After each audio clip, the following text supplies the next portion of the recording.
وَكُلًّا نَقُصُّ عَلَيْكَ مِنْ أَنْبَاءِ الرُّسُلِ مَا نُثَبِّتُ بِهِ فُؤَادَكَ وَجَاءَكَ فِي هَذِهِ الْحَقُّ وَمَوْعِظَةٌ وَذِكْرَى لِلْمُؤْمِنِينَ. بسم الله الرحمن الرحيم. الحمد لله رب العالمين والصلاة والسلام على سيدنا ونبينا محمد وعلى آله وصحبه أجمعين. Assalamu alaikum wa rahmatullahi wa barakatuh. Last week we came to the point of Iblis getting his time from Allah Azza wa Jalla until the Day of Judgment, and then he gave all of he just poured all of his venom in saying what he's going to do to us, the children of Adam alayhi salam. Now there's nothing to fear of Iblis. I think there's people who get really worked up and feared about Iblis and what he might do and how many shayateen there are. But there's nothing to be worried about, because Allah Azza wa Jalla has said in that verse, إِلَّا عِبَادَكَ مِنْهُمُ الْمُخْلَصِينَ. So the servants of Allah Azza wa Jalla who are sincere, they are the ones whom Allah Azza wa Jalla will save from shaitan.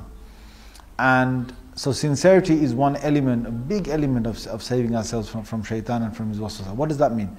That means that we have to have a niyyah.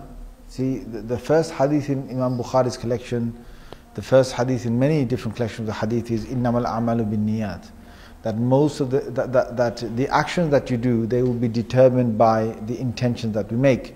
So having heard this, what we should know is that Allah Azza wa Jal will shape our actions according to the intentions we make. How sincere we are for Allah, that's how good our actions will turn out to be. So the ulama say to make in any action we do, whether it's ibadat, worship of God, whether it's muamalat and our transactions, or Islamic sort of learning, book reading, whatever it is, you should make your intention in the beginning that you're doing it sincerely for Allah's sake. And then you should check it somewhere in the middle that it is still for Allah's sake. And finally at the end, when you finish that action, you should then turn back to Allah and to think that yes, this offering was for yourself. So as long as you got these three parts to your action, that's the sincerity of the action. So for example, I am going to give some da'wah, I'm going to invite someone to Allah. So I should first make the niyyah that it's only for Allah, so I'm not calling to like myself or for them to see me in a good light or anything like that. So I make that niyyah, then I go give my da'wah. While I'm giving my da'wah, obviously I'm going to pause at some time. So while I'm pausing, I should still make sure that I'm still doing it for Allah's sake. And then at the end, when I finish, it's good to sort of turn to Allah again, whether it's through a dua, whether it's just through the heart, just to turn towards Allah, just to think that yes, it was for Allah's sake. If at any moment a person realizes that their sincerity has been affected, then to correct it straight away. Because what we are judged by is the last of our actions rather than what is there in the beginning or the middle of actions. That's why Rasulullah sallallahu alaihi wasallam said, "Innamal a'malu bil khawatim." In another hadith of Muslim, he said that the actions are going to be determined by the last of the actions. Now there's various interpretations of that, but one of the things is that finally if you started to do it for Allah's sake, or you did it for Allah's sake and you were sincere, then they say that is a good sign, and hopefully Allah Azza wa Jalla will accept it. The ulama also say that most of the actions, awwaluhu riya wa akhiruhu ikhlas, they say about themselves. Right? These are some ulama who've written this, and they say about themselves that many actions that we start doing, it has riya in it, it has ostentation or showing off others in it, but later on, eventually it starts to turn towards ikhlas and towards the sincerity for Allah's sake. And in saying that, what I want you to do is look at, for example, a child. When a child starts to read his salah with his papa or mama or daddy or mummy, what you'll see is that they purely are doing it for their parents. 100% almost, they're doing it for their parents. So it's like, they see the dad doing sujood, so they want to do the sujood, and they see the dad wearing the topi, so he wants to put a topi on his head as well. And even my kids, they do this with me, and after you finish your salah, they come first thing like, look, I prayed. I prayed.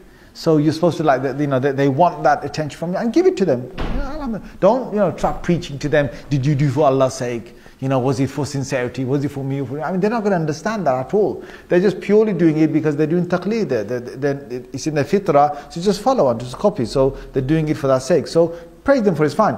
Now, as the child grows up, you will find that when he gets to 7, 8, 9, 10, he will start to change a little. So he will have some thoughts of, okay, it's for Allah, we do it for Allah, but then at the same time, he's still gaining the parents, brownie points. And then after, when he gets to 12 to 14 or something, then you will see that yes, now he understands clearly that he's supposed to do for Allah's sake. But still, there will be some kind of riyah where he might do it for friends, or he might do because the authority is there. He might do because he might be disciplined if he doesn't do it, and so on. But when he gets to his 20s, it will change. The mind work will change, and the frame of mind will change again in the 30s. As the more the person progresses in life, the more a person starts to ask, to himself that, if I'm doing it for Allah's sake, then I should do it purely whether people are seeing it or people are not seeing it. And then you start seeing the person, getting into the long sujoos and for Allah's sake, and when others are not even around, and so on and so forth. Yeah. So that's why the ulama said many of actions, they might start with riyah, somewhere they might have some kind of ostentation, but akhiruhu ikhlas. Eventually we get to ikhlas. So don't be worried about not having pure ikhlas at this moment. If you listen to this, start working towards it. The more you start to get your mind in that, the more inshallah bi'idhnillah it will work towards ikhlas. There's another thing to mention here is that when last week we covered that ayah in Surah Isra verse 61 to 65, right at the end Allah added on, Allah said, Inna ibadi laysa laka alayhim sultan. My servants, you've got no power over them. And he said, no power over them. And he said, وَكَفَى بِرَبِّكَ وَكِيلًا. Allah then added, he said, your Lord is enough to depend upon. What that means is, we have to put our trust in Allah with regards to the shaitan. Don't ever feel that the shaitan can overpower you, but just put your trust. You do your bit and put your trust. Allah has asked us to do 2 or 3 simple things. And one of the major things He has said, okay, after doing it for the pure sake of Allah, is that you put your pure trust in Allah as well. That He's going to make you work out. Now, I've seen a lot of people who break this simple rule. I know you can hesitate. You can hesitate and think, oh my God, how's it going to work out? How's it going to work out? That hesitation and that sort of doubt inside your heart, it's a breach of trust. Wakila means you are making Allah your trust. Allah has told us in that ayah in Surah Isra, when He mentioned all this about shaitan, when He mentioned the shaitan told him that I'm going to take them astray, Allah then added these words for a reason. And the reason why He's added this is, it's a breach of trust of a human being to think that Allah will not help him when the right time comes. It's a breach of trust. So what we're supposed to do is, and it's a simple thing to do, is that just trust Him. Just trust Him. It's going to work out. Khalas. You're going on a journey. You don't know how this journey is going to work out. You're going for an interview. You're going for a job. The other day, somebody in this masjid came to me and said, Imam, make dua that I get this job. I'm going for my interview. I said, don't make that. I'm not going to make the dua for you that you get that job. He's like, I said, look, just make dua to Allah, and I'll make the dua to Allah. If the job is good for you, then may Allah give it to you. But if there's a better job out there, may Allah give you that one. Isn't that better dua to make? And I said, the istikhara dua that says, oh Allah, if it is good for me in terms of my worldly affairs, my affairs of the akhirah, my final outcome, akhirati wa aqibati amri, if it's good in all these regards, then write it down for me, put it in my fate, make a good outcome for me, make it easy for me to attain it. But if in terms of my worldly affairs, my livelihood, my akhirah, my next life, my final outcome, if it's not good, then I want you to replace it with something else and move me away from me, move that away from me, and put barakah in whatever you put my fate into. I said, look, this is the best dua that you say when you want to go for something. But once you've done that, the thing is, just go brave as a lion in whatever you think is the best thing you've done, and alhamdulillah. If it works out, alhamdulillah. If it didn't, you know what? You know what I do a lot of times in life is that when something doesn't work out, I kind of have a You know, it's such a long checklist in my head that I've lost count. But there are certain things in my head that haven't worked out in my life, and I just smile. I know there's a good reason why it never worked out. But I smile. The reason why I smile is, on the day of judgment, I'm going to ask Allah, oh Allah, why didn't that thing work out for me? What was your hikmah? What was your wisdom of which I wouldn't have any ability of knowing? Please reveal that to me today. So my checklist of how many wisdoms of God He is going to reveal to me on the day of judgment is going to be big. And sometimes I think, you know what, I might be really silly saying this right now, because on the day of judgment I'll probably say, you know, I don't even care, just give me the Jannah. You know, that's going to be the best thing I just want to see right now. So, but sometimes, you know, like in life, He lets you carry on. You think, it didn't work out, Alhamdulillah. My Lord's doing the best thing for me. That's what we're supposed to do. My Lord is doing the best thing for me. And whatever khair, whatever goodness in there is, and you know, it'll come out. And a lot of the times what I see is that after 2, 3 years, 5 years later, when you move on in life, you look back and you understand, now I can see why. You know, you got together with this person, you know, it's supposed to be a really good project and everything was going really well, and suddenly something came up and it went all pear-shaped and you fell out and you had such a big, you know, clash, and you know, things were politically, like a storm was brewing up, and it started, you know, political rain came down, and it was so bad between you and him.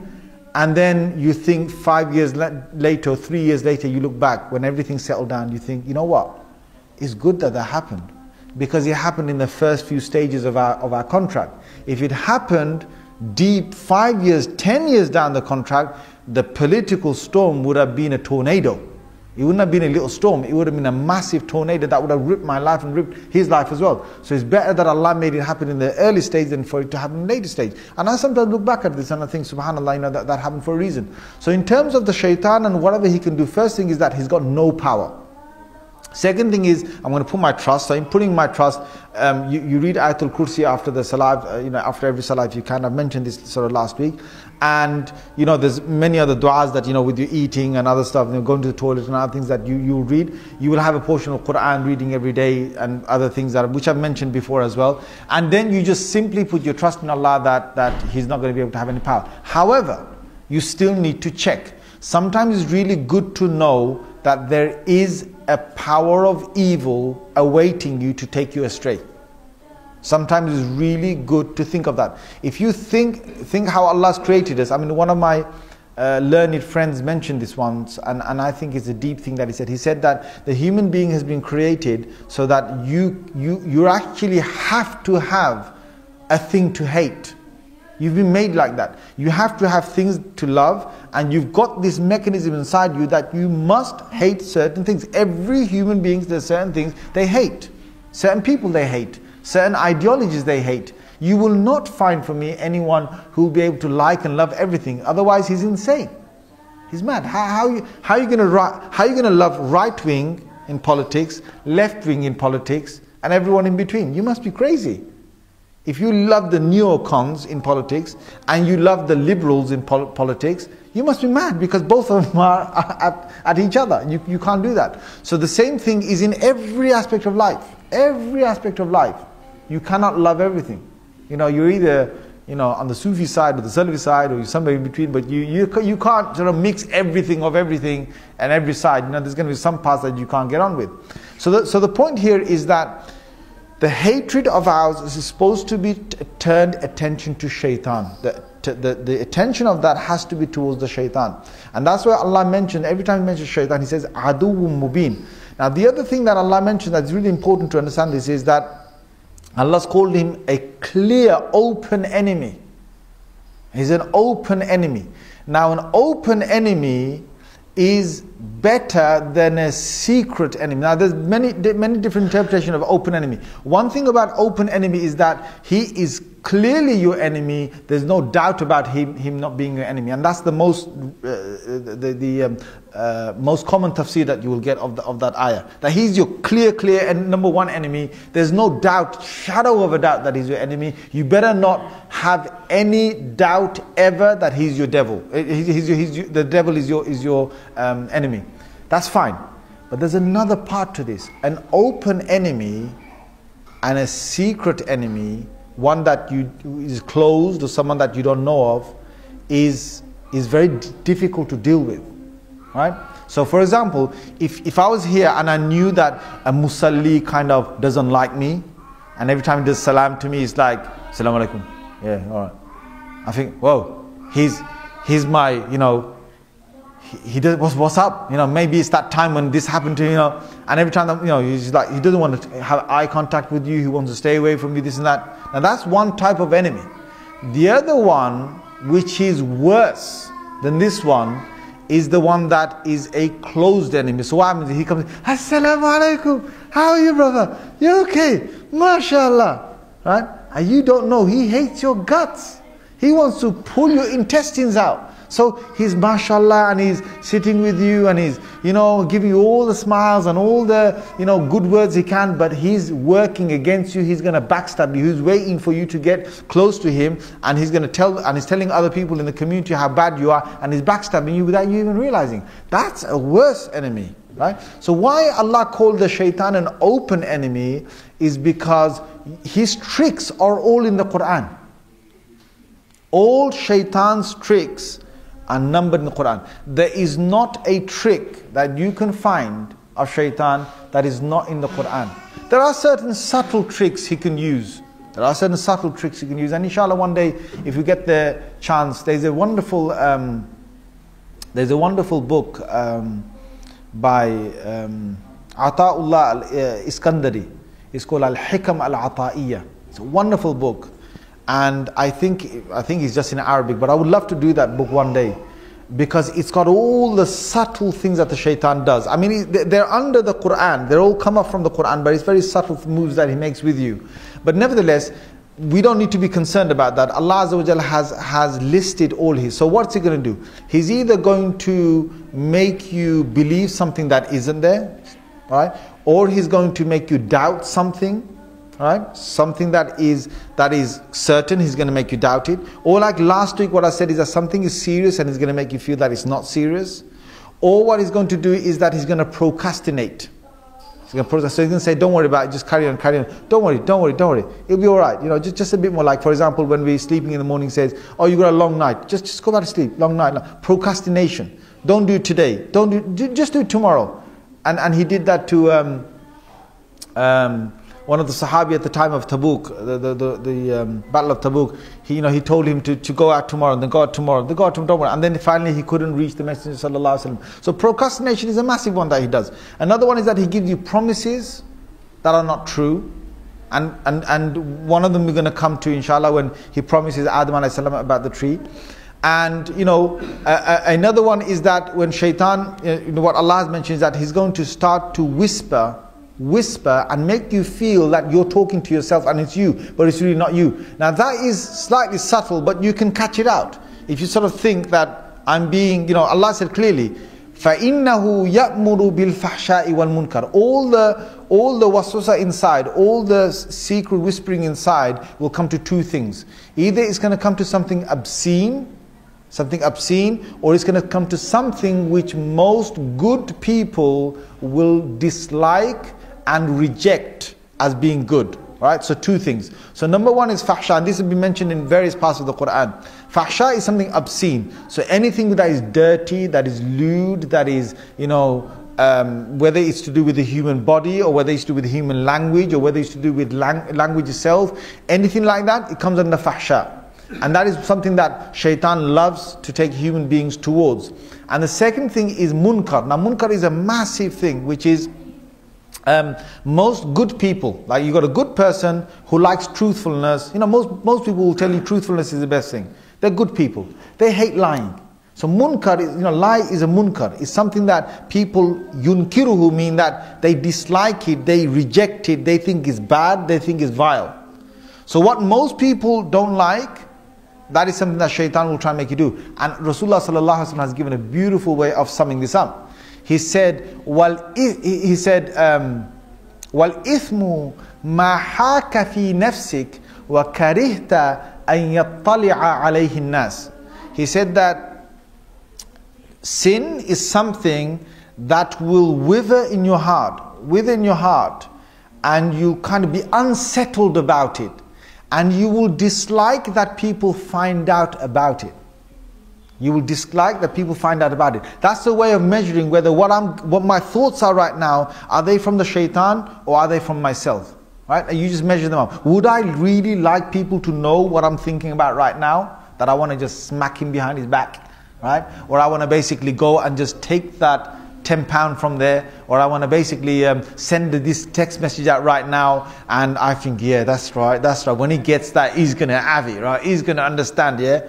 Would I really like all people to know that I'm doing this, or would I have to stand there justifying what I've just done? If you have to justify what you've done, then perhaps there's something wrong there. But if you don't have to justify it, if people say, yeah, you know what, if common people say, yeah, you know what, you did the right thing, then you don't, then that wouldn't be a sin. So these are some of the things that the shaitan will do as his way of taking people towards the wrong pathway. And Allah mentioning that He's being an open enemy makes us feel that we've got nothing to basically be scared of this particular creature of God that He is creating. And He says, for example, this is about fahsha, obscenity, and about just look in Surah Baqarah, ayah number 169, 168. 168 and 169, you look at that and you will find fahsha, and you'll find another word, su, which means evil, that he calls towards. And you will find that enmity is something that the shaitan creates. Enmity is something that he creates, and we're going to come to enmity in a bit, how Allah Azza wa Jal, it's in our nature to find enemies, but shaitan is the one that will try and create enemies. And most of the problems in the world, especially if you look in the Muslim world, our biggest problem is that we got too much enmity between us. And the biggest problem to that is it goes right down to shaitan. And what kind of waswasas he says? He says, hey, you're white, he's black, you're better, he's worse. That's what he does. He says, you're rich, he's poor, you're better, he's worse. Prejudice, waswasa in the head, thinking that you're a better person. These are the things that have divided us. These are the things that have divided us. Did you see what he did to me? He won't say you're, I shouldn't even say that. He'll say, I am. He'll use the word I am, which I said before. He'll say, no, I am someone, who was right. He has to be wrong. My self-image is going to be broken down if I don't accept this thing. If I don't go down this pathway right now, he's got to be wrong. He's got to be put down. Otherwise, he's going to destroy me. Right? These are the things that he will start whispering into people. And there's other things. For example, he'll make you be extravagant. He'll make you go beyond Allah's laws slowly. That's in Surah Isra, ayah number 27. If you want to check that. In terms of getting people into actual sin itself, and then making them have further enmity. This is something Allah has mentioned in Surah Ma'idah, ayah number 91, if you want to check that. Khamr wal maisir, gambling, intoxicants, and so on. Allah said these are from the impure actions of the shaitan. Rijsun min amali shaitan. But if you then look at the opposite of all of this, Allah Azza wa Jal has said, for example, He has said in Surah Nahl, Surah number 16, ayah number 98 and 99, He has said, فَإِذَا قَرَأْتَ الْقُرْآنَ فَاسْتَعِذْ بِاللَّهِ مِنَ الشَّيْطَانِ الرَّجِيمِ. When you start reading the Qur'an, start to seek protection in Allah from the outcast of shaitan. إِنَّهُ لَيْسَ لَهُ sultan. He has no power over who? عَلَى الَّذِينَ آمَنُوا وَعَلَى رَبِّهِمْ يَتَوَكَّلُونَ. On those people who believe and who have full trust in their Lord. Full trust in the Lord. Shaitan has no way over them. Quran is a wonderful way of keeping the shaitan away. Wonderful way. If you stay in recitation of the Quran, it's a wonderful way. And dhikr of Allah is another great thing. Allah said when you gain taqwa, automatically, even if a whole group of shaitans come to attack you, you'll be safe. That's in Surah A'raf, ayah number 201. Surah A'raf is Surah number 7. But obviously, if you start to befriend the ways of the shaitan, you will start moving away from the Rahman, away from Allah Azza wa Jal. وَمَنْ يَعْشُ عَنْ ذِكْرِ الرَّحْمَنِ نُقَيِّضْ لَهُ شَيْطَانٍ فَهُوَ لَهُ قَرِينٌ. Allah says, I'll even make him your shaitan, your friend for you, if you start to, not listen to me and start to befriend his ways. This is in Surah Az-Zukhruf, Surah number 43, ayah number 36. Allah has said that if you ever realize that he has just, attacked you, made you do something wrong, then he said, just say A'udhu Billahi Minash Shaitanir Rajim, or say A'udhu Billahi, just say A'udhu Billah. This is in Surah A'raf, Surah number 7, ayah number 200. And of course we've got Qul A'udhu Rabbin Nas, a wonderful way of keeping his waswasa away from us. And one big ploy, one big attack that shaitan has got on human beings is to make you be forgetful. This is one of the best ones he uses. And at this moment, I think from all the tricks that he's got under his, armpit, or under his, horns, or whatever you want to call it, the biggest one he's used is this thing about being absent-minded, being in a state of forgetfulness. So for example, the satellite, the TV, the computer, the apps, the technology, the wonderful wife, the wonderful married life, the kids, the wealth, the assets, all of that. What's all that doing? Allah has mentioned again and again in the Quran, it's making you forget what your real purpose of life is. Alhaakumut takathur.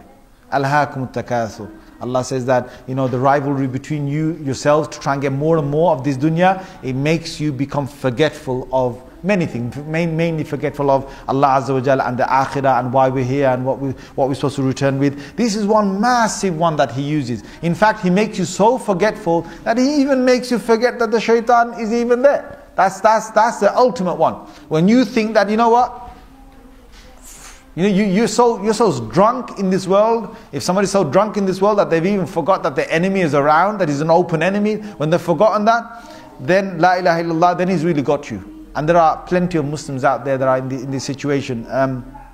So anyway, coming back to, these are some of the things I've summarized for you, for some of the ploys of the shaitan, and don't worry about it. These are some of the things he tries to do. The more we remember Allah Azza wa Jal, the more, the less the shaitan has an influence on us. Now, what happens here is that Adam alayhi salam then is put into Jannah. Okay, Adam alayhi salam is put into Jannah. Now, where was this Jannah that he was put into? The Mufassirin have debated. It's a long debate, and you'll find it in the books of Tafsir. Some say that Adam alayhi salam was in the Jannah, in a Jannah or in a garden, a beautiful garden in this world itself. And others say that Adam alayhi salam was in the Jannah that we're all supposed to return back to. Jannatul Ma'wa, Jannatul Khuld, Jannatul Firdaus, whatever it is, that Jannah is the one that Allah created Adam in. Now, they're divided, the Mufassirin are divided, which one is it? Because the ayah, the Quran is not very clear on it. But there are certain indications of which one it might be. It doesn't make so much of a big difference if you really think about it, but the debate is there, and I'll just quickly try and sum up the debate itself. So, for example, when Allah Azza wa Jal created Adam alayhi salam, if he put him, this is the whole debate. Number one debate is, when Allah Azza wa Jal told Iblis, get out of here, ukhruj minha, get out of here, did he mean get out of Jannah, get out of that Jannah in the sky, right? Get out of there, you don't belong here anymore. If that was the case, the question is, how did Iblis come and whisper in Adam alayhi salam's body, or come as a creature and whisper to him? How did he do that? So those Mufassirin say that there's no way. If God said, get out of here, there's no way he's going to be entered back in.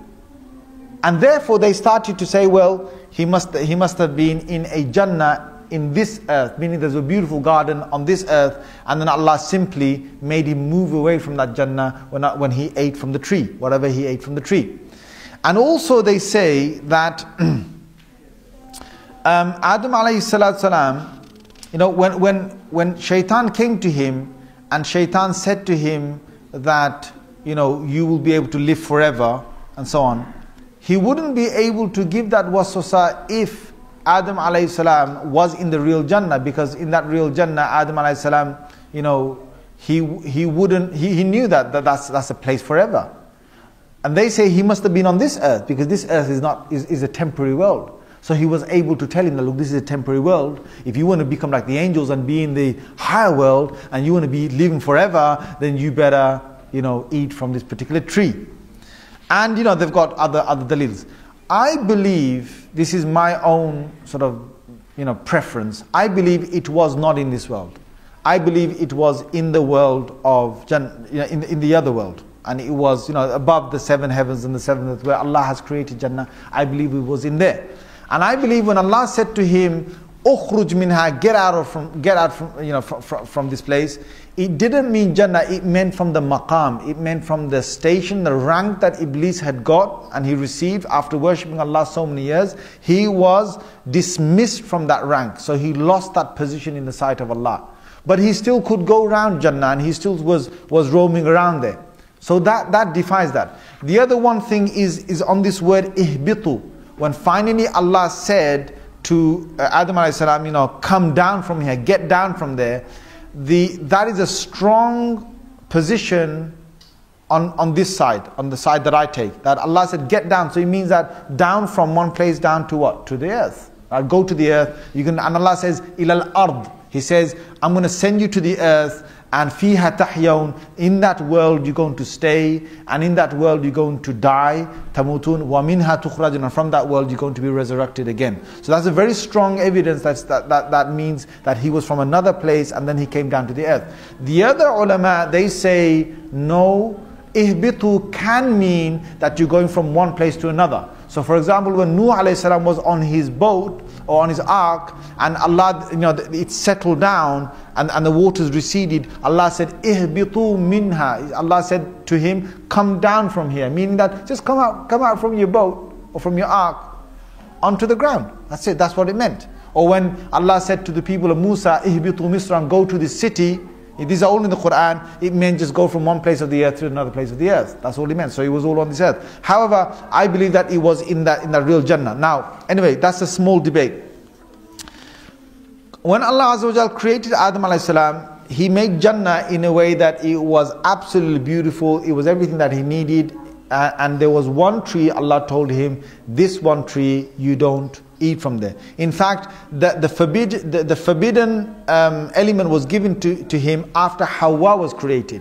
Now, how was Hawa created? And there's a massive lesson to learn from this. Adam alayhi salam was in Jannah, and he was lonely. And he was feeling that though Allah had given him all these beautiful things, all the beautiful, you can imagine, all the fruits, all the food, all the clothing, all the houses, all the places, drinks and so on, he just was very unsettled. Something was missing from him.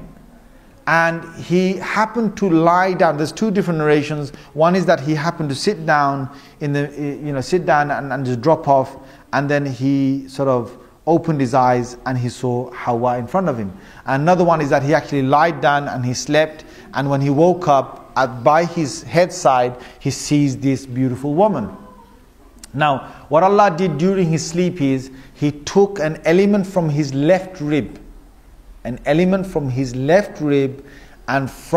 took it from the bottom left rib. It wasn't the top. Now the rib cage works as, you've got the larger ones at the top, and you've got the smaller ones at the bottom, right? And I want sisters to understand this clearly, because this has been related to a hadith, and please don't sort of suddenly walk off now, or don't listen to the rest of the tafsir that I'm going to give. Otherwise, you can think, that man, he's so sexist, and he's making these comments about us and this and that. Please take it easy, sisters. I'm going to explain to you the full thing. So Rasulullah sallallahu alaihi wasallam, he has told us to be good to women. He said, "Istawsu bin nisa khayra." He said, look, just give, create good advice for women as well. And he himself has told us to be good towards them and to be gentle towards them, and so on and so forth. And then he told the men of his time, and this is not only to the men of his time, this is till the day of judgment. He said, what happened is, he explained, he said, you might be good to a woman all your life, and then you do something wrong, and she will turn at you and she will say, you've never done anything good for me. And this is the hadith. And again, sisters, don't switch off yet, okay? I'm not here to, beat the sisters up or whatever, or give something along those lines. You've got to understand the full hadith. So he then added, sallallahu alaihi wasallam then added, he said, the woman, she has been created from the dila, or from the rib of a man, and she has been created from the bottom one, from the left side and the bottom one. And then he added, he said that is the most crooked out of all the ones that you got. But then he advises us, and he says, sallallahu alaihi wasallam, he tells us that since she has been created from man's bottom, most crooked left rib, if you go and try to straighten it, you will break it. And if you leave it, then it remains crooked. If you go and try and straighten it, you will break it. And if you leave it as it is, it's crooked. Now there's a lot of lessons to learn from here. And again, I don't want sisters to take it the wrong way, what's been said in the hadith. And there's a lot of people, Western sort of writers, who try and jump on the bandwagon of Islamophobia and all that, and attacking Islam, saying, look what your Prophet says about women. No.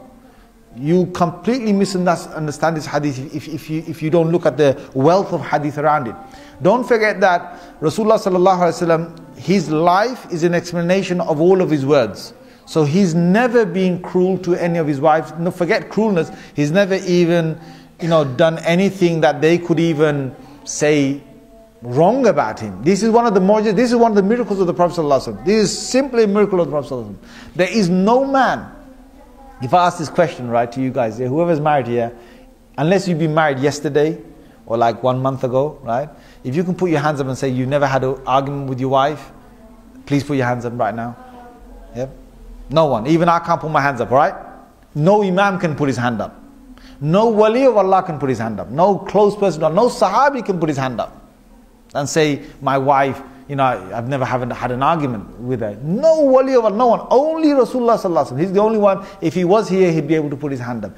And that's the reason why, that book about the 100 most influential people in the world, or the most ranking people in the world. When Michael Hart wrote his book, he says in there, he puts Muhammad sallallahu alaihi wasallam number 1, and he explains why he made Muhammad sallallahu alaihi wasallam number 1.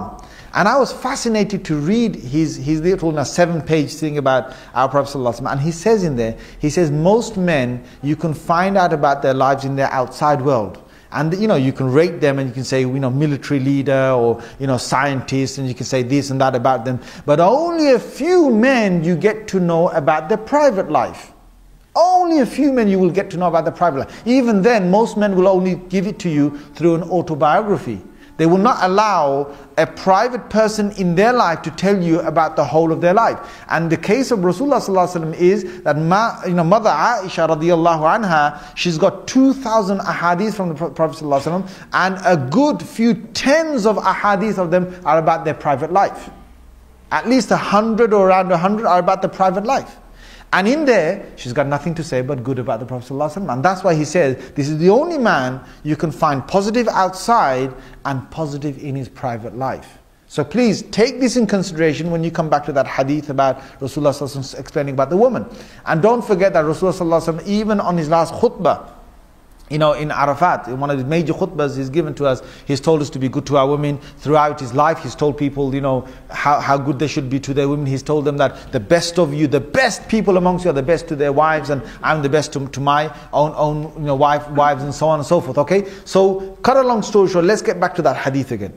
That hadith, when Hawa, alayhi salam, when she was created from Adam alayhi salam, it shows us that number 1 is that she was created from man himself. Allah created Adam alayhi salam without a father, without a mother. Allah created Hawa without a father, without a mother. However, Allah has made Adam alayhi salam directly, khalaqtuhu biyadayya. I created him directly from my own hands. Whether, we're not saying his hands like this. Whatever Allah meant by that, He directly created him.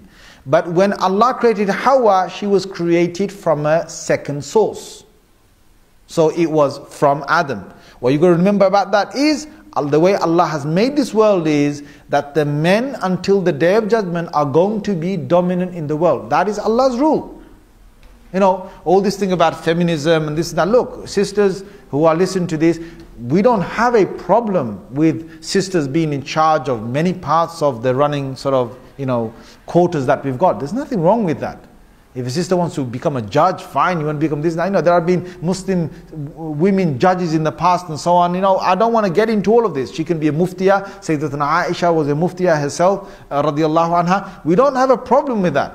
The thing is, when Allah said He's going to make Adam a.s. the Khalifa, He's going to make him, He said, Inni ja'ilun fil ardi Khalifa, I'm going to make a vicegerent on the earth. He didn't say about two. He didn't say about Adam and Hawa. He said only about Adam. Now that doesn't mean a woman cannot rule certain matters. She can. But we've got a system in this world, and the system is that no matter what you say, generally the man is going to be dominant over the woman. Now, you might question this and you might say, no, but that's, how can you do that? And that's sexist and that's wrong. And that. Look, I once asked Shaykh Zahid Rashid from Pakistan. He came to this guy and asked him, I said, look Shaykh, you know, I said, I'm an imam and I go out there and I get questioned about this gender thing and equality and all that. I said, you know, please Shaykh, give me a thing. How are we supposed to look at this thing? And he said, look, what you've got to do is that you've got to assess the situation and see what's happening. So I said, but look, you know, a woman like, you know, the Iron Lady, Margaret Thatcher, that's what I talked about. I said, look, Thatcher, she ruled the whole country and so on, blah, blah. But he said, look, he said, rules are not made on exceptions. Rules are not made on exceptions. We do believe that a woman can rule, you know, as in a woman has the ability to rule. Whether in Islam there's a debate whether a woman should rule or not. There's a debate of that. I'm not saying that a woman, you know, in Islam should rule a country. No. What I'm saying, generally, if the woman has the ability, but rules are made not on exceptions but on the general masses. This is one of the things he said. And he said, if you were to go in any army where they've employed women inside there, and from the toughest side of life, there are many tough sides of life, of istiqlaf. When Allah said about Khalifa to Adam alayhi salam, there are things of the most important matters which are the most reigning, governing, sovereignty, ruling the world and controlling the world. It is on a general scale the job of a man to do that, not a woman. Allah just hasn't created her for the greatest matters of the earth for her to rule the world. Right? Until the Day of Judgment, that's not going to happen. I'm telling you, from this word, what you can derive, from when Allah said about Adam as being the Khalifa, what you can derive is that until the Day of Judgment, there will never be a dominant group of women who will all rule the world. It will not happen. It just will not happen because of the way the nature of the man is. So he gave me an example. He said, okay, the Americans have accepted the women into the army. He said, that's fine. And they talk about equality, that the woman can also fight in the army, that's fine. But he said, what you want to do is, don't talk about women being in the army, talk about women being in the front line. When you start looking at the stats of women being in the front line of actual fire, he said, start reading the reports on that. Start getting the scientific journals on that. You'll see that the man himself, you know, it's really hard to be there and see legs being blown off, right? And blood squirting all over your face, your eyes, and then you have to run and you're seeing some guy, you know, his eyes have been sort of, you know, gouged out, and you see some other one that's been hanged on a tree or whatever, and his body is rotting and so on. It's not everyone's stomach. Not everyone has got a stomach to take that. But he said, if you look at the reports of the scientific journals on the studies of people who've gone to the armies, you will find that most men still are able to take that. But most women are not. A lot of women have come back with severe disorder after they've gone to the front lines. That's why even the armies, they will try and, you know, not allow many women to go to the front lines. He said many of these greater things. Now, we're not saying that the woman doesn't have a place on this earth. No, Allah has created a beautiful world where He's made opposites. Now please understand this here. Where you've got the earth, you've got the sky. Where you've got heat, you've got coldness. Where you've got like right, you've got left. Where you've got, you know, rain or wetness, you've got dryness. Allah's created opposites. The man is an opposite of the woman is an opposite of the man. And they're two halves. They go together. So for example, you need the rain and you need the sun to try and get plantation. You want plants, and you want greenness, you want photosynthesis to work, you better have rain and you better have the sun as well. They both go together as a unit.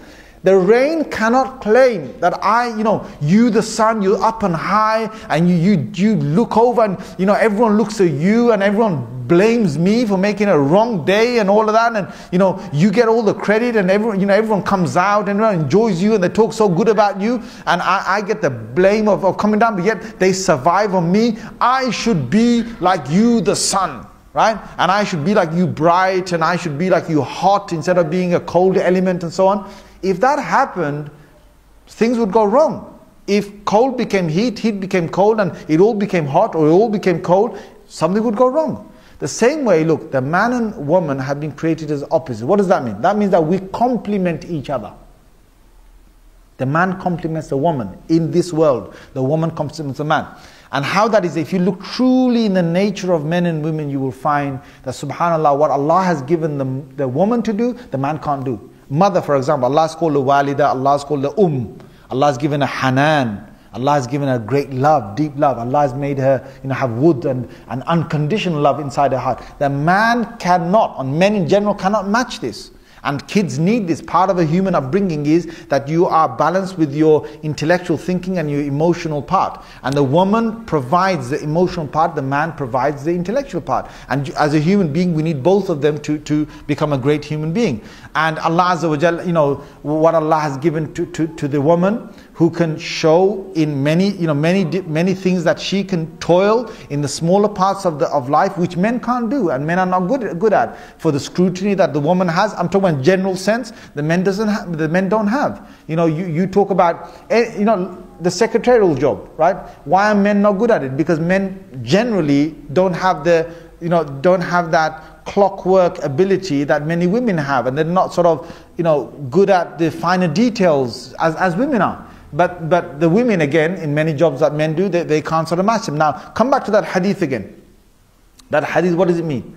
It means first is the secondary source. That's one thing I said. Second, from the rib I'm talking about. Yep. Second thing is, if you were to look at your rib, what would you do with your own rib? If you said, look, why is my rib bent? Would that be a question? The best thing is that your rib remains bent. Where your rib is, even the lowest part of your rib, you want your rib to stay where it is, and you want to be in that shape because it puts your body shape in it, right? The spine is different. The spine you want it to be straight. The ribs you want it to be bent. Again, there's a complement. When Allah Azza wa Jal created the human being in Surah Tariq, He said, يَخْرُجُ مِن بَيْنِ الصُّلْبِ وَالتَّرَائِبِ. The human being, he comes out from, the sperm or the semen that emanates, it comes out from between somewhere where the spine is and the ribs are. Why did Allah say that? Because both of this structure, the ribs can't remain without the spine. And the spine can't remain without the ribs. The body will be all jelly shaped without the ribs. So again, what the meaning of this is, or the lesson that we understand from is that there's a great complementing part of the man being straight and the woman having her slight bentness in her. What does that mean? That means that the man would have a greater portion of the intelligence. See, if you look at the spine, now these are things I'm just deriving for you from this. You may not find it in the books, but I'm just giving you things. Like, look at the spine. The spine is connected to what? The spine is connected to the brain. It's connected to the brain. The brain, if the neck breaks, then you become paralyzed for life. If the brain connection stops. What Allah Azza wa Jal has given an ishara or indication to is that the men mainly have got this intelligence, more of this, not intelligence, sorry. It's called the using more of the intellectual capacities over the emotions. Whereas Allah has created women who generally will use more emotion over the intellectual capacity. Not to say that they're not intelligent. No, that is wrong to say that about women. So what does that mean? That means, again, it's a complement. You need both of these sides. This is one of the reasons why when you have got the most delicate of the human beings in the hands of a woman, she's able to keep it, moving on. Like if you have a single father and a single mother, I don't know if you looked at these studies. There are studies out there, please go and see them. If you look at families where single fathers have brought the children up, the children are more sort of, they grow up with sort of feelings that are more sort of strong and hard. Whereas if single mothers, children grow up with that, they grow up with more soft sort of feelings. And when you've got parents together, they both can complement. Now why I'm talking about single here is you get a taste of what the man gives and what the woman gives. The woman, Allah has created her. Look, the emotions are somewhere deep down there. And that's what Allah said about her coming from the rib. Why? Because the emotions are attached to that. Allah Azza wa Jalla has made them in such a way that together they make a wonderful combination. But on their own, they're not really good. Even the man on his own is not that good. Even the woman on her own is not that good. A friend of mine said to me, and actually he was an alim as well, he said, Subhanallah, how Allah has in Islam given the matter of the divorce in the man's hands and not in the woman's. Why? Because he said if you look at any stats of divorce cases in the UK, so there are divorce stats that you can get straight from the internet, and you can find out how many divorces took place in the United Kingdom, how many of those were instigated by men and how many of those were instigated by the women. Because in this country obviously the law is that the woman can apply for a divorce and the man can apply for the divorce. He said, Subhanallah, if you look at the stats, majority of people in the UK or Western world where they've opened it to men and women to divorce whoever wants to, whenever they want to, you will find the majority of them, 80% of the cases have been because the woman has instigated the divorce. Why? Because the emotions get high. And when the emotions get high, her intellectual capacity, they can become cloudy. That's what happens. And that's why Allah gave the man the right to have the divorce in his hand. Now, this is Allah's distribution because He understands how we work best. So that's another point that I mentioned. Another point I want to mention is that the rib itself, Rasulullah ﷺ said that if you straighten it, you break it. If you leave it, it stays as it is. Allah has created women. Don't expect your woman, your wife, to think like a man. It's a big mistake a lot of men make out there. They think that why can't she think like me? Why can't you? But if you thought like you should be a man. If you thought like you should be like a man. You don't want a man in the house. You don't want you a man and her a man. You don't want that, do you, right? So she's going to think differently, right? And one of the things she will do is that she might get upset and she will swell up sometimes. And this happens with women.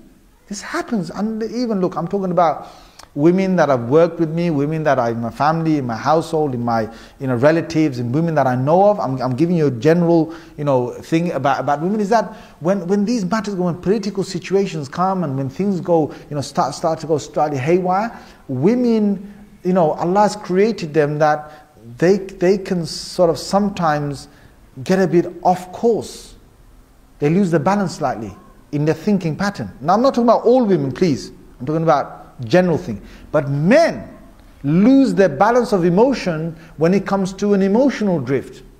They lose their balance. For example, right, if you had certain kids that need, he's a single father and he needs those women, those children that are dependent upon him. After a little while, he first might say, okay, better, whatever, come over here, I'll give you this. After a little while, he say, look, I gave you the spoon, right? I gave you the spoon. Now you're crying for another spoon, right? You dropped it on the ground. Just pick it up. Pick that spoon up from the ground. Pick that spoon up. That's what I said, right? Right, give it to me. Let me wash it out. Give it back to you, right? Now, I'm sick of that. I'm getting late for work, right? You kids, right? Driving me crazy, right? You just need to have breakfast really quickly, and I need to just get out of here, okay? You're late for this. You're late for that. Now he's gonna snap, and I'm telling you, it happens. All right? What will the woman do in that situation? When it's emotionally, they're driving her crazy, and I've seen this. Emotionally, the kids are driving, like even my wife or other situations. I can clearly relate to my wife. They're driving crazy, and you know what? Her love is still there. Her love is still there. Okay, don't worry. I'll just wash it. Here's another spoon. Just take it. Just finish it off. Sometimes they're going crazy. They're like one's attacking that one, one's attacking you did this, you started it, you did this, you did that. What will the man do? The man's going to come in the middle and say. First he might take it easy, then after a few incidents. But I'm talking about the 20th incident, the 30th incident, the man will say, hey, you over there in that corner, you over there in that corner. What will a woman do? A woman's going to come over here, sit on my lap. Come over, sit on my lap. What are you crying for? Tell me. That affection. A man can't do her thing. Right? So what I'm saying is that she becomes rocky when it comes to more intellectual things in this life, and he becomes more rocky when it becomes to the emotional things of life. He hasn't got he is not always on the straight when it comes to those emotional periods, and she's not always straight when it comes to all those intellectual things. So that's why you just leave her as she is. The whole point of it is that Rasulullah sallallahu alaihi wasallam has said, no, if you go on straighten it, you're going to break it. If you leave it, it stays, it remains. And it was made, the way Allah made it. Just leave it like that. So what should a man do? A man has to understand that this piece of a bone inside him has been created for that reason, that it remains like that. Of course, we have to deal with the situation as it is in our daily lives. But that's the thing about Hawa alayhi salam, that she'd been created. Now that she was created, she was the thing that was missing in his life. He didn't know how to express it to Allah. What does that mean? What we learn from here is that human beings need, the sukoon. Allah has said, litaskunu ilayha. This is there's two verses. One verse is, if you look in Surah An-Nisa, Surah number 4, ayah number 1, Allah has said, alladhi khalaqakum min nafsi wahida. All of you have been created from one soul, which is Adam alayhi salam. Wa khalaqa minha zawjaha. And from him, Allah created his spouse, his wife, Hawa. In Surah A'raf, the 7th Surah, ayah number 189, Allah says, huwa alladhi khalaqakum min nafsin wahida. He's the one that has created you from a single soul. Wa ja'ala minha zawjaha. And Allah has created his wife from him, liyaskuna ilayha, so that he can settle with her. Now there's a beautiful lesson in this. Adam alayhi salam was unsettled without Hawa. He became settled in Jannah once Hawa was there. He was like, hey, this was the thing that was missing in my life. This was a missing piece to the jigsaw puzzle that was in my life, the one little jigsaw puzzle, whatever was missing in there. This was the happiness. I had every other happiness. I had, my houses, I had my gardens, I had my rivers, I had all that in Jannah. But the thing that I didn't have was this human being, this woman that was created, and they lived so beautifully in Jannah.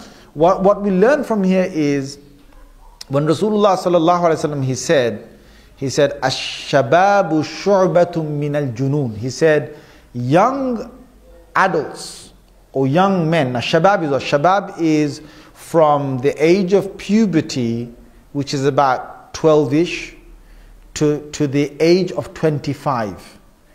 Rasulullah sallallahu alaihi wasallam, according to one hadith, he called it a branch of madness. He said, shu'batun min al-junun. Right? So you young guys here, you are mad. You are insane. What does that mean? That means that you've got inside you, you've got this unsettled character to yourselves until you get married. Now you can see it. And I can give you 100 cases, 1,000 cases like this. When you have friends, they're young, right? The guy's 24, every night, he calls you, hey man, Abzi, what's up, man? Let's go out, man. Let's go and enjoy ourselves. And say, yeah. Where are we gonna go? We're gonna go clubbing. We're gonna go to this pool thing. We're gonna go, playing here. We're gonna go for footy. We're gonna go for this. Every other night they're getting together, and they're always looking at, yeah, what's up? Let's get out, right? The day he gets married, it's almost someone kidnapped him.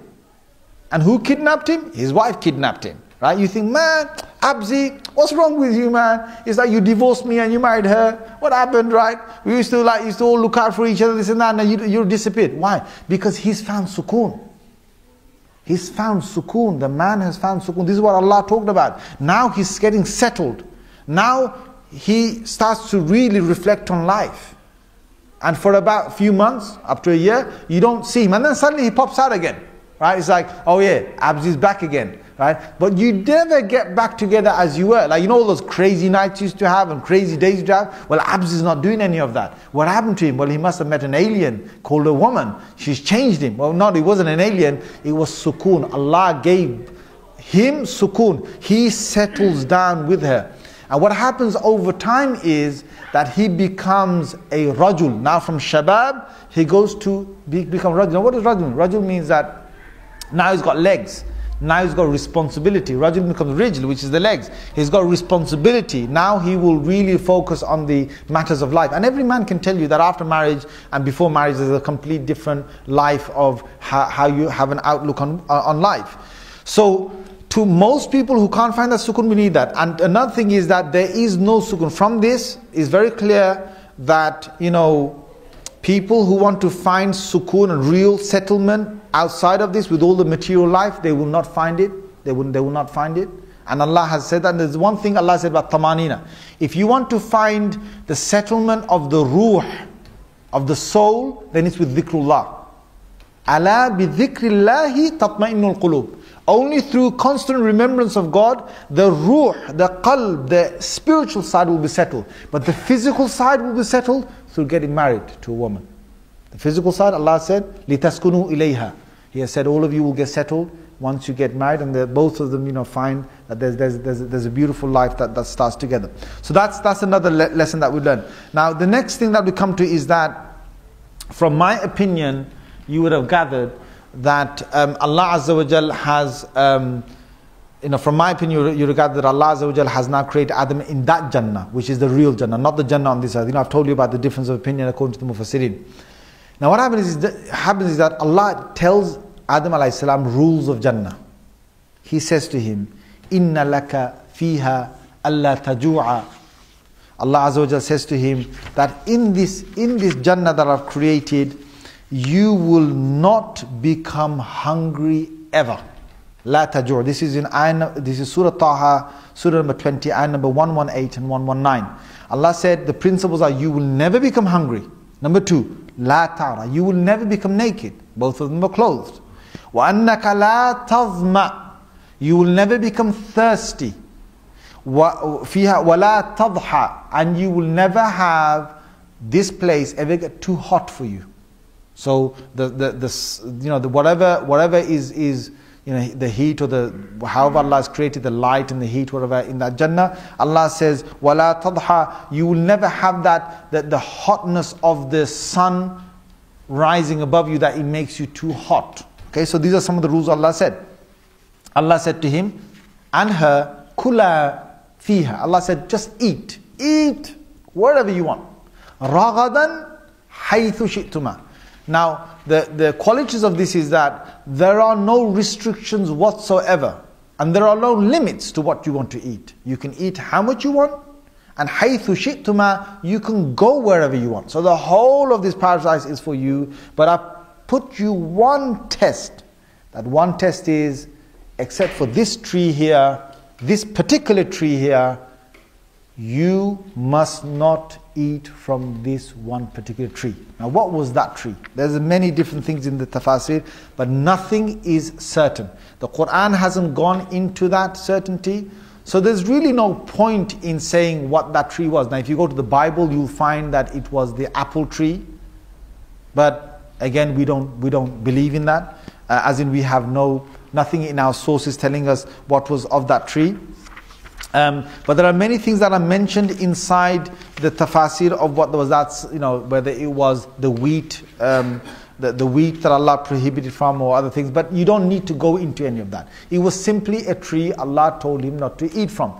Allah also told him that he would stay in a good condition inside Jannah, and he can roam with his wife wherever he wants, except that if he eats from this tree, he's going to become the one that wrongs himself. He's going to wrong himself, and she's going to wrong herself. Now what happens here is that Adam alayhi salam, he's with Hawa, and they're in Jannah, and they're roaming everywhere else, and they're staying away from this tree. Number one thing was, Shaitan needed to make Adam alayhi salam come near the tree. But number 2 was, Shaitan needed a temptation. Number 3 was, Shaitan needed a logical argument. Number 4 was, Shaitan needed to make him believe in that logical argument. Right? So please remember these, because this is the way that he makes us go wrong as well. Right? Now remember, فَوَسْوَسَ لَهُمَا شَيْطَانٌ. The first waswasa, the first whispering that Shaitan gave, Allah clearly explains stage by stage what it was. And there's lesson in every single part of it. So number one was, Allah said, وَلَا تَقْرَبَا هَذِهِ الشَّجَرَةَ. Allah said, don't even come near this tree. This was Allah's hukum. Don't even come near this tree. Allah didn't say don't just eat. Allah didn't say لا تأكلا من هذه الشجرة. Don't eat from this tree. He said وَلَا تَقْرَبَا مِنْ هَذِهِ الشَّجَرَةِ. Don't even come near this tree. The same thing Allah said to us about wine in the Quran, intoxicants in the Quran. The same thing Allah said about gambling in the Quran, and so on. Allah said, اجتنبوا. Allah used the word, يا أيها الذين آمنوا إنما الخمر والميسر والأنصاب والأزلام رجس من عمل الشيطان فاجتنبوه. Allah said, keep your sides away from it. Stay away from this. Stay away from alcohol. Stay away from intoxicants. Stay away from gambling. Stay away from all these things. Why? If you come near them, temptation can come. If you're not even near them, temptation can't come. You can't be tempted with something you can't see. You're not near around, right? If you're near a woman, then you can get tempted. For a man, he can get. That's why Allah says, وَلَا تَقْرَبُوا zina. He never said, وَلَا تَزْنُوا. Nowhere in the Quran Allah said, وَلَا تَزْنُوا. Don't fornicate, don't have adultery. He never said that. He said, وَلَا تَقْرَبُوا zina. Don't even go near anything that is of adultery or fornication. So if you stay away from all this lewd stuff, you can't get tempted. Now the first thing was, Shaitan made Adam alayhi salam and Hawa somehow come near that tree. But it's alright. They weren't going to eat from the tree, but they came near it. Rule number one broken. Next thing, Shaitan started to whisper. Now he was whispering. So it was the same way that we would get whispering. You know, the biblical story has a snake coming there, and the snake says, yo, Adam, would you want to eat from this tree? Whatever. You know, we don't believe no snake, no nothing, alright? So don't go into all these fairy tales about that. We simply know Allah said that there was waswasa, that whispering. So he would have whispered, said what? He said, now in certain tafsir he said that a creature or something came to him and spoke to him and convinced him about that. But the other one is that it was a whispering. So what was it? It was, if I eat from this tree, what will happen is that, you know, he said, you will live. He said, you will live forever. You will become immortal. And you will, fatakuna min al-khalidin. One of the things he said, that you will become from those, illa an takuna malakain. He said, you can become an angel. To Adam alayhi salam. He went to Hawa, said, you can become like the angels. You don't have to be mortal. You don't have to die anymore. أو تكون من الخالدين. You could live forever if you just eat from this. Now that didn't convince Adam alayhi salam. That didn't convince. This was a logical argument he presented, but he needed them to be convinced of the logical argument. Now this is where Shaitan lied. So what did Shaitan do? Shaitan said, وَقَاسَمَهُمَا إِنِّي لَكُمَا لَمِنَ النَّاصِحِينَ. You want to find all of this? Is in Surah A'raf, ayah number 19 to 21. Shaitan said, Wallahi, by Allah I swear, I'm telling you the truth. Now when Adam alayhi salam heard that, whether it was a creature from outside, whether it was a whispering in, when he heard that Shaitan took the name of Allah, Adam alayhi salam was a prophet at the end of the day. He never heard anyone lying. He's never heard anyone, forget lying. Allah's name was taken. This thing must be absolutely true. وَقَاسَبَهُمَا إِنِّي لَكُمَا لَمِنَ النَّاصِحِينَ. He said, Wallahi, I'm telling you the best thing of your interest for you. I'm telling you this. Adam alayhi salam made the mistake of eating from the tree based on this qasam, based on this oath. It was a mistake. It wasn't that nothing else convinced him. This was the thing that led him. Now from this, what we say that the isma of the anbiya, the fact that prophets do not sin is very clear in this. And Allah said in the Holy Quran that فَلَمْ نَجِدْ لَهُ عَزْمًا. This is in Surah Taha. I did not find a determined will inside Adam to disobey me. I did not find that. Though his action was of disobedience, وَعَصَى آدَمُ رَبَّهُ. Though his action was of disobedience, فَلَمْ نَجِدْ لَهُ عَزْمًا. There was no determination that I found, God is saying, inside Adam alayhi salam to disobey me. He was deluded because Shaitan has said, Wallahi. And this is the best sort of tafsir we can have of this. Anyway, from this point onwards, we will carry on, and for many other lessons from this, inshallah. Next week, 7 o'clock, try and be here, please. We're going to start 7 o'clock, inshallah. Jazakumullah khair. Wa akhir da'wana, alhamdulillah rabbil alamin. ونور، الحاملات سنا ونور، والراسمات هنا سرور. يا حلوها تلك السنين.